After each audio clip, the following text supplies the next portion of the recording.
Gracias, José Pedro, por la presentación. Buenas tardes a todos y quisiera extender un agradecimiento a la administración por la invitación para compartir con ustedes sobre temas técnicos, sobre sistemas prefabricados para vivienda unifamiliar principalmente. Ya don Álvaro comentaba un poco acerca del tema. Vamos a abundar un poco más sobre temas un poco más técnicos en dos sistemas prefabricados en particular.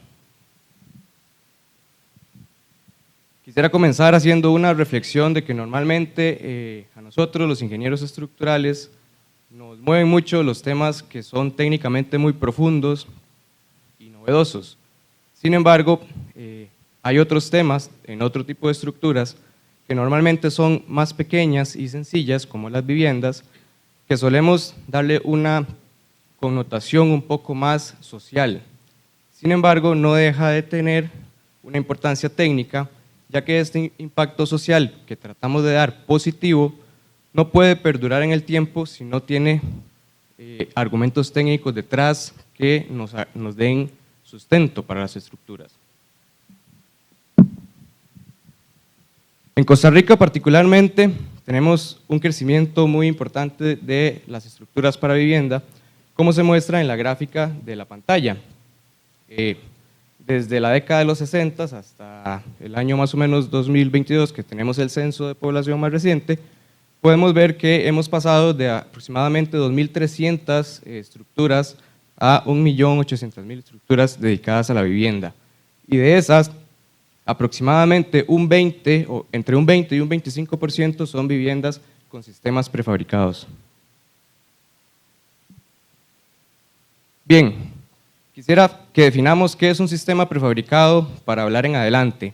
Nos vamos a referir a aquellos sistemas cuyos elementos son construidos fuera de su posición final y que luego son transportados, ensamblados en sitio para ya quedar en su posición final en la estructura que van a conformar.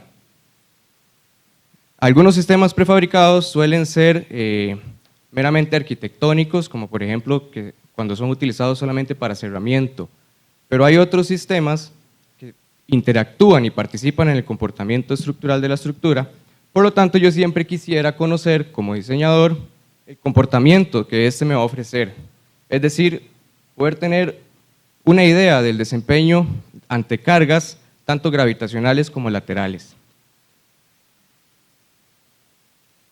En Costa Rica particularmente tenemos gran cantidad de sistemas utilizados en vivienda, ya don Álvaro mencionaba algunos ahora. Algunos de los más comunes son sistemas tipo emparedado, baldosas verticales, mampostería integral y confinada, que don Álvaro decía que ya no se llama confinada, ahora se llama mampostería con elementos de borde. Y quisiera enfocar la presentación en dos sistemas particulares que son los que han tenido gran auge recientemente, principalmente en vivienda de interés social, que es el sistema de columnas y baldosas horizontales y también el sistema de columnas y mampostería sin refuerzo. Vamos a hablar un poco sobre en qué consisten estos sistemas, cómo se construyen y qué investigación hay en Costa Rica al respecto.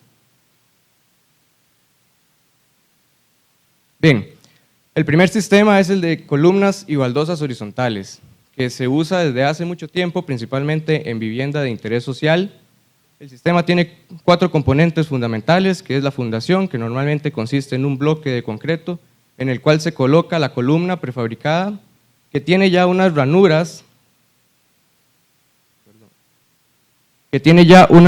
previstas para poder deslizar entre ellas las baldosas prefabricadas también, y finalmente se completa con una viga solera, que comúnmente es un perfil de acero, pero en algunas ocasiones también es una viga de concreto, que termina amarrando todo el sistema. Este sistema prefabricado ofrece ventajas muy interesantes, y es que es muy económico y es fácil de construir, pero también tiene desventajas o limitaciones, como que no se puede usar en cualquier tipo de estructura, y hay una de ellas que suele resaltar mucho, que es que estéticamente las columnas suelen salirse del plano de la pared, entonces son muy visibles, entonces arquitectónicamente no suele ser tan vistoso. Las columnas pueden ser reforzadas y también pueden ser pretensadas. Hay un comportamiento un poco diferente, ya experimentalmente probado, dependiendo de este tipo de de refuerzo que se le coloque, mientras que las baldosas comúnmente son reforzadas y en algunas ocasiones también se les incluyen fibras al concreto. Muy bien, estos son algunos ejemplos de estructuras que comúnmente se construyen con este sistema.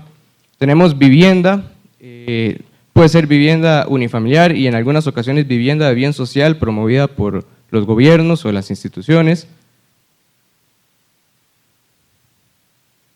También se ha utilizado en estructuras de uso educativo y estructuras de atención médica. Eso que vemos a la derecha es un EVAIS, que en Costa Rica un EVAIS es como una clínica de atención médica pequeñita que hay en cada uno de los pueblos donde las personas pueden acceder a servicios médicos. Y también en este tipo de estructuras se ha utilizado el sistema. Muy bien, ¿cómo es que normalmente se construyen estas estructuras con sistemas prefabricados? Ya lo mencionaba también anteriormente don Álvaro y estos detalles en algunas ocasiones están en el código sísmico y en los manuales de los fabricantes del sistema, y es que se construye un dado de concreto sobre el cual se coloca la columna prefabricada y ahí se van enlazando las baldosas entre ellas, y a nivel de fundación también tenemos un tirante que normalmente amarra todo el perímetro de las columnas para dar más soporte en ese nivel. Muy bien, dado que el sistema es tan utilizado, la comunidad académica se ha encargado a lo largo del tiempo de realizar investigación.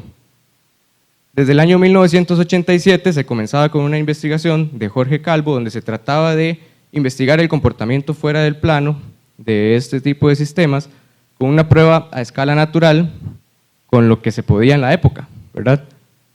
Posteriormente, ya en el año 2015, viene el ingeniero Kenneth Otárola y realiza una evaluación teórica para establecer un modelo de análisis de este tipo de sistemas, donde él propone que el sistema se puede analizar con un sistema de puntales equivalentes y determina teóricamente el diámetro que ese puntal el diámetro que puede suponerse para el análisis de ese puntal. Y luego en el 2018, el ingeniero Alonso Valverde trae la investigación de Kenneth Otárola al laboratorio con pruebas a escala natural y termina de calibrar entonces ese diámetro de puntal, y ahora con resultados experimentales. Muy bien, hasta el momento el comportamiento en el plano del muro estaba bastante analizado, estudiado y conocíamos cómo podíamos analizarlo. Pero ¿qué pasa cuando tenemos cargas fuera del plano de la pared?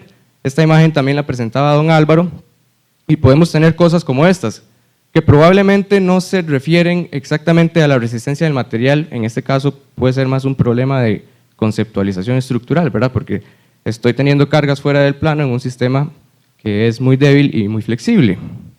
Pero, sin embargo, resalta la necesidad de conocer el comportamiento fuera del plano de este tipo de sistemas. Es entonces donde viene esta investigación que se publica en el año 2020, donde se lleva nuevamente al laboratorio una probeta a escala natural y se carga con cargas uniformes en todo el paño de la pared mediante la utilización de bolsas de aire empujadas por una plataforma, y podemos concluir de esta investigación que la viga solera tiene un papel fundamental en la redistribución de cargas, en el comportamiento y estabilidad de la estructura, y también que las columnas son los elementos que suelen regir el comportamiento fuera del plano de este tipo de sistemas. Bien, el conjunto de todas estas investigaciones dan pie para respaldar técnicamente la norma que mencionaba también don Álvaro ahora, que es la INTE 131. Entonces, con los resultados de todas estas investigaciones se retroalimentó para justificar los valores de resistencia mínima, de rigidez mínima que se solicita para los diferentes elementos, y con eso es que la norma ha ido evolucionando y alimentándose en el tiempo. Y esos son algunos de los ensayos que la norma solicita realizar y algunas de las curvas que uno puede obtener cuando se llevan los sistemas al laboratorio, que puede ser por control de calidad o puede ser porque la inspección lo pueda solicitar también en un proyecto constructivo. Muy bien, El segundo sistema, que ha tenido mucho auge recientemente, principalmente del año 2018-2019 en adelante, es el sistema de columnas y mampostería sin refuerzo, que básicamente es como una evolución del sistema anterior, donde tratamos de resolver el problema arquitectónico de que las columnas se veían, cambiando las baldosas por bloques de mampostería. Entonces, ese es el sistema.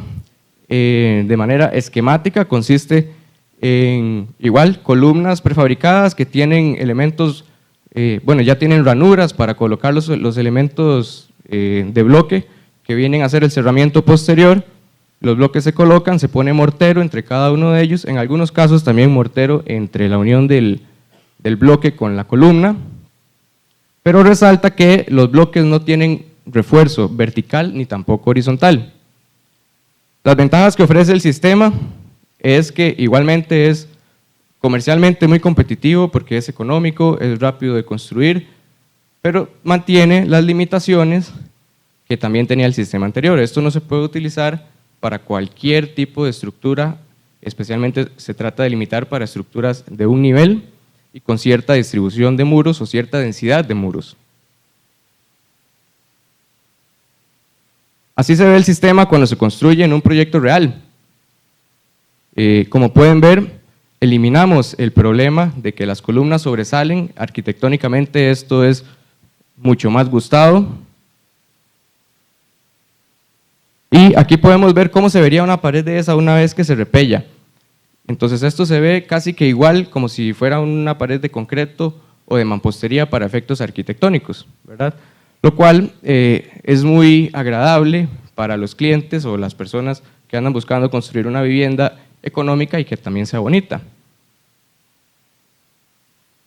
Muy bien, a raíz entonces de que hemos tenido tanto auge de este tipo de estructuras o este tipo de sistemas en el país, surgió nuevamente la preocupación académica de cómo se comporta el sistema. ¿Será que realmente es seguro?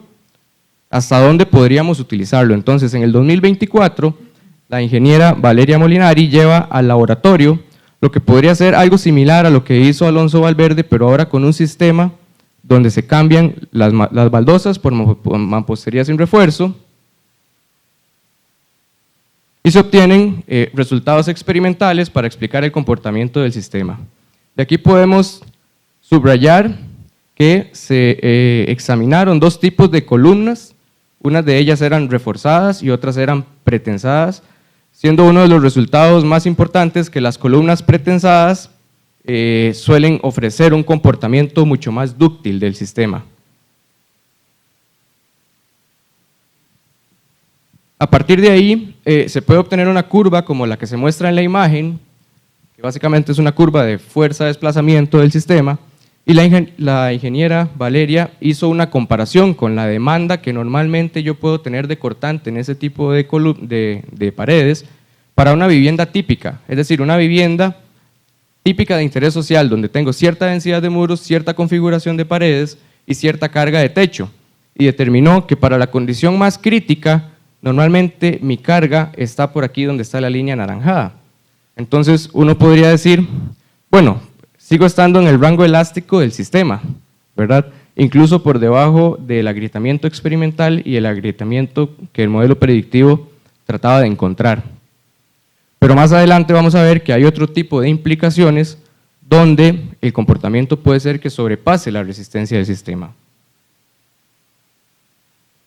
Bueno, entonces en el 2024, como ya se tenía una investigación sobre este sistema, se retroalimentó nuevamente la norma INTE C131 en el año 2025 para incluir también el alcance o extender el alcance a este tipo de sistemas para que también puedan ser considerados en otras normativas y en ámbitos de inspección.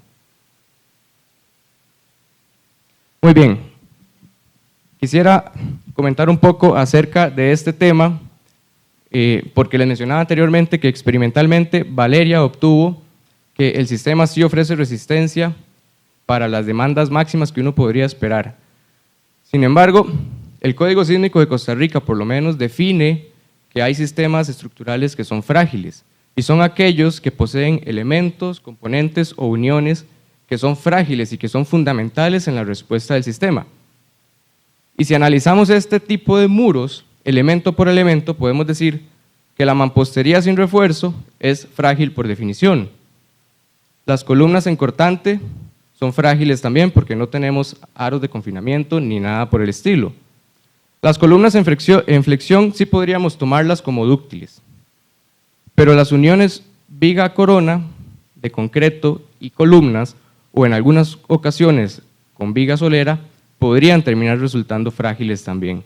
Entonces, bajo esta definición, dependiendo del criterio del profesional que esté haciendo el diseño, podría clasificar el sistema como frágil. Y si yo clasifico el sistema como frágil, de acuerdo con el Código Sísmico de Costa Rica, debería utilizar entonces un factor incremental de las fuerzas sísmicas. ¿Y qué pasa si yo utilizo ese factor? Bueno, la curva anaranjada que tenía Valeria anteriormente ahora llega casi al límite de resistencia que el sistema me puede ofrecer. Pero quisiera hacer hincapié en que este límite, más bien esta demanda, fue calculada, como les decía anteriormente, para una vivienda con cierta densidad de muros, con una carga de techo hasta cierto valor, etc. Entonces, ¿qué pasa si a alguien se le ocurre que este sistema puede extenderse a una estructura con menor densidad de muros o con mayor carga de techo, o peor aún, porque he visto casos y sé que muchos de aquí los han visto, estructuras de 2 niveles, donde entonces tengo una carga de entrepiso mucho más alta, tengo más masa sísmica y la demanda de cortante en los muros va a ser mayor? Bueno, veamos entonces un caso práctico al respecto. Esto es lo que analizó Valeria a manera de ejemplo. Una casa de este tipo, con esta distribución de muros, que podemos ver que normalmente es una casa típica de bien social.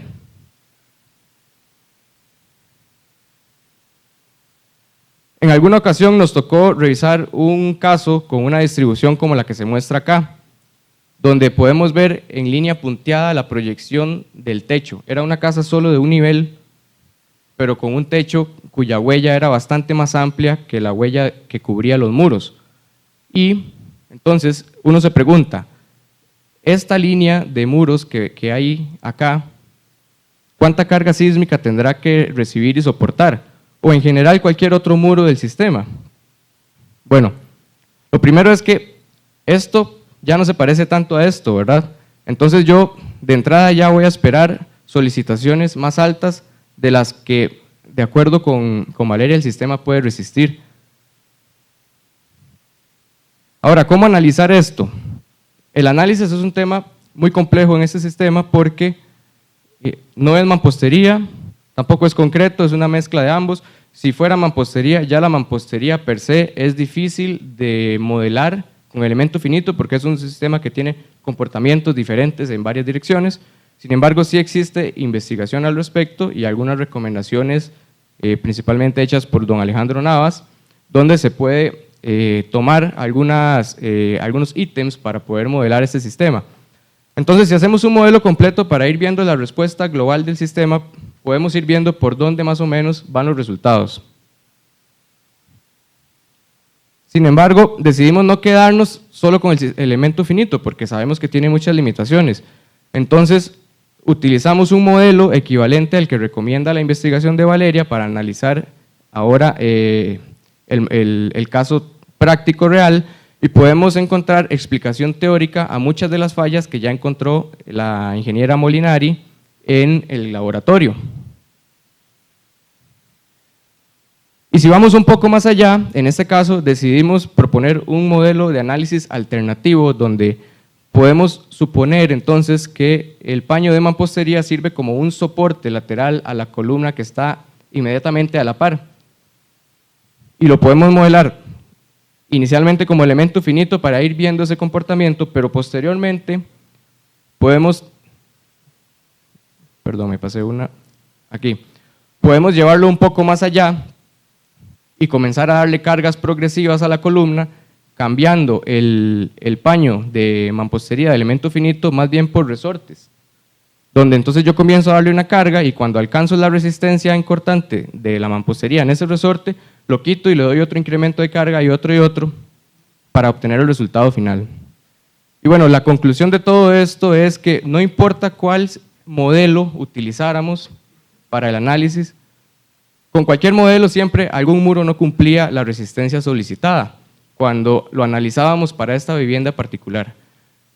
Y la pregunta que viene ahora es, bueno, esta vivienda, la única diferencia que tenía con la anterior es que tenía un poco más de carga de techo y tenía un techo más amplio, tenía un poco menos de densidad de muros.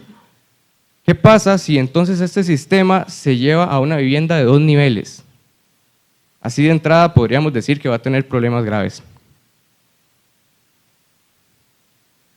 Muy bien, hay otros sistemas que también son muy utilizados en otros países de Latinoamérica, como la mampostería de arcilla. En Costa Rica realmente este sistema en la actualidad no se utiliza tanto, por no decir que no lo utilizamos. En algunas décadas atrás sí se utilizaba, hemos visto casos de estructuras antiguas de los años 60, 50, donde hemos tenido que hacer reforzamientos y ahí hemos encontrado mampostería sin arcilla. Sin embargo, actualmente no es lo típico en Costa Rica. Sin embargo, sabemos que en otros países de América Latina sí es muy común tener este tipo de sistemas en vivienda e incluso como cerramiento en edificios. Y cuando tenemos este tipo de sistemas, podemos esperar un comportamiento como el que se muestra en esta figura de la derecha, donde cuando tengo elementos de concreto que me confinan a ese muro de mampostería y yo llevo ese sistema a un desplazamiento lateral, es de esperar que se me generen esos puntales de compresión, pero si no tengo refuerzo, también es de esperar fallas frágiles. Y esto ha quedado en evidencia una y otra vez a lo largo del tiempo en estructuras que no necesariamente son viviendas, sino más bien estructuras con mucho más impacto. Estas fotos son de Venezuela recientemente, donde probablemente en muchos casos uno puede decir el desempeño del sistema estructural principal es bueno porque se mantuvo en pie, aunque tal vez después haya que demoler. Pero si el sistema secundario de cerramiento falla de esta forma, yo me pregunto si realmente estamos cumpliendo con el objetivo base de todos los códigos, que es salvaguardar la vida humana, ¿verdad? ¿Por qué? Porque si un paño de estos se desprende y le cae encima a una persona, va a tener problemas. Si estos paños se desprenden y bloquean las rutas de evacuación, también vamos a tener problemas. Este es otro ejemplo de un edificio donde probablemente ya han visto la imagen, un edificio donde el marco de concreto está bien, se podrían hacer algunas intervenciones y tal vez seguirlo utilizando, pero nuevamente todos los sistemas de cerramiento se cayeron y dificultan la evacuación y la seguridad de las personas en este caso. Como les mencionaba anteriormente, los sistemas terminan también obstaculizando las rutas de evacuación. El caso de la imagen tal vez no es tan dramático, pero he visto otros videos y fotografías donde definitivamente las escaleras quedan completamente bloqueadas. Y bueno, un ejemplo más de un edificio en México. Y en Costa Rica no nos salvamos, ¿verdad? Esto lamentablemente es un hospital donde los cerramientos igual de mampostería de arcilla sin refuerzo tuvieron problemas durante un sismo. Entonces, cualquier sala de emergencias, de operación, de lo que fuera que haya en estos lugares, no puede utilizarse inmediatamente después de ocurrida la emergencia. Muy bien, entonces al respecto, quisiera reflexionar sobre la ductilidad y los criterios de diseño que utilizamos normalmente para cualquier sistema, pero cuando utilizamos un sistema secundario de cerramiento como estos, nos encanta hacer diseño por ductilidad y por capacidad. Y la ductilidad es la capacidad de una estructura de desplazarse más allá de su límite elástico, que lo puede hacer gracias a que sus componentes incursionan en el rango inelástico. Entonces, se trata de admitir daño, pero daño controlado, en elementos específicos que el diseñador tiene que elegir para que el daño sea así de controlado, mientras todo lo demás debería permanecer elástico. Entonces, en estos ejemplos que acabamos de ver, la pregunta es: si yo tengo componentes de mampostería sin refuerzo que fallan frágil, tienen caída de bloques y obstrucción de rutas de evacuación, todo esto es lo primero que tiene que pasar antes de que mi estructura pueda incursionar en el rango inelástico. Entonces, antes de que pueda disipar toda la energía que yo supuse que iba a disipar cuando diseñé, tiene que pasar todo este tipo de fallas. Entonces tengo un sistema con 3 comportamientos. El comportamiento que yo conceptualizo y calculo y el que yo deseo, el comportamiento que realmente comienza a presentarse cuando ocurre el sismo, y si alguno de estos paños falla primero que el resto, tengo un comportamiento de piso blando. Entonces, lo conceptualicé y diseñé como marco o como pórtico, se me comienza comportando como muro y termina siendo un piso blando. Normalmente, antes de que este tipo de colapso ocurra, los demás muros también van a fallar porque son muy débiles. Entonces, posiblemente sea un tipo de falla de colapso total difícil de alcanzar, pero sí tengo un tema conceptual de cómo lo pienso, cómo lo diseño, cómo comienza comportándose y cómo termina siendo realmente. Y la pregunta final es entonces, si esta es la premisa de diseño que nos encanta a todos los ingenieros estructurales, donde queremos que nuestro elemento más débil sea también nuestro elemento más dúctil, cuando tenemos un sistema así, pasa lo contrario. Mi elemento más débil es más bien mi elemento más frágil. Entonces, algo tal vez no estamos conceptualizando también. Espero que sea una cosa de antes y que en adelante podamos corregirla.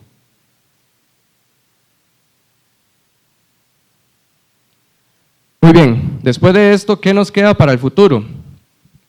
En cuanto a normativa, es muy importante seguir investigando para que esas investigaciones den insumos para tener una mejora y actualización continua. Y uno de los principales retos de la normativa es cómo hacer que se cumpla, porque podemos generarla, podemos tener un montón de información, sabemos qué funciona y qué no funciona, pero la realidad de la calle en el día a día es que cuesta mucho hacer que los productores y la comunidad, algunos miembros de la comunidad profesional, apliquen realmente todo esto. En cuanto a productores, hay un tema de conciencia y control de calidad que es muy importante, sobre el cual podemos ahondar un poquito más ahorita. En la comunidad profesional también la conciencia y el conocimiento en cuanto al alcance y las limitaciones de cada sistema es fundamental. Y en los gobiernos podemos tener política nacional orientada al cumplimiento de estándares y normativa que viene entonces a complementar o a responder un poco de la preocupación que teníamos en cómo hacer que la normativa se cumpla. Y ya para terminar, quisiera hacer un énfasis nada más en esta parte de la conciencia de los productores de los sistemas. Es muy común encontrarse en redes sociales o en cualquier tipo de publicidad que los productores dicen: nuestro sistema cumple con el Código Sísmico de Costa Rica. Y cuando yo escucho esto, lo que yo me pregunto es, ¿qué significa que un sistema cumpla con el Código Sísmico de Costa Rica? En particular, estos sistemas prefabricados. ¿Significa que yo puedo construir lo que yo quiera con ese sistema y que va a ser sismo resistente? ¿O significa que mi sistema se va a desempeñar bien si cumplo ciertos requisitos? ¿O qué significa en sí? ¿Verdad? Entonces, a los productores y a las personas que trabajan en este medio, es muy importante tener eso en cuenta, porque cuando una persona quiere construir una vivienda y es una persona que desconoce de ingeniería, como es la mayoría de personas que van a construir una vivienda, y a mí me dicen mi sistema cumple con el Código Sísmico de Costa Rica, yo lo que pensaría es, si yo construyo mi casa con eso, es segura. Pero acabamos de ver ejemplos donde realmente no es así. Entonces quisiera que esa sea la reflexión final, que nos llevemos todos y que tratemos de aplicar todo esto de manera muy segura y con mucha conciencia. Muchas gracias.